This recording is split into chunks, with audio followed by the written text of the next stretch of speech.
In a vast, wild jungle, there lived a mighty lion named Azran, the undisputed king of the land. His roar echoed across the trees. His eyes glimmered with wisdom. His steps radiated strength and grace. But more than power, Azran ruled with heart.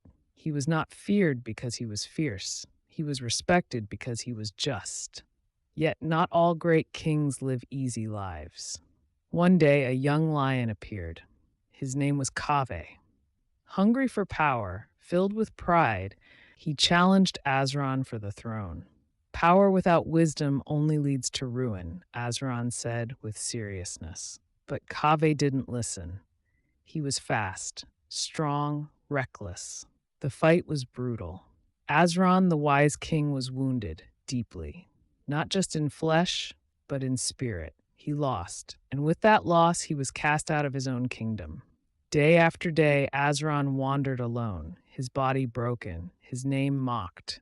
Even the animals who once bowed to him now looked away. He sat atop a cold rock, watching the sunset bleed across the horizon, and asked himself, "Am I only worthy when I am strong?"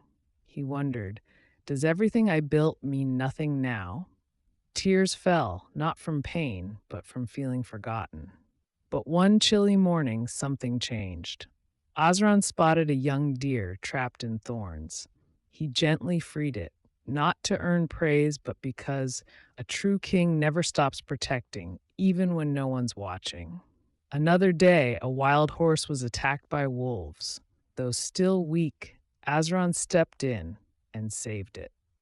"You may not sit on the throne, but your heart still leads us," the horse said with gratitude. And in that moment, a spark returned. Azran realized true strength isn't in your claws, it's in your character. Weeks passed. Azran didn't hide anymore.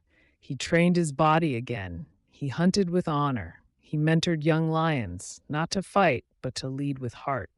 Word began to spread. Back in the kingdom, Kava ruled with fear. He hunted for sport. He punished without mercy. The jungle grew silent, afraid, broken. "Come back. We need the real king," the animals pleaded. Azran returned, not with anger, not for revenge, but with quiet strength and eyes that had seen both triumph and failure. "If power makes you destroy your own people, you are not fit to lead," Azran said, his voice calm and firm. Kaveh lunged, but this time Azran didn't fight alone. The jungle stood behind him. Kaveh was driven out, not by claws, but by truth. Azran reclaimed his place, but he didn't punish, he didn't boast. He forgave. Because Azran knew being a king was never about ruling others. It was about lifting them when they fall. We all are Azran at some point in life. We fall, we're forgotten, we feel defeated. But remember this: a true king is not the one who never falls, but the one who rises again, even when he's wounded, even when the world stops believing. Never give up. Not when you're hurt, not when they forget you, because your worth isn't in the crown. It's in your heart.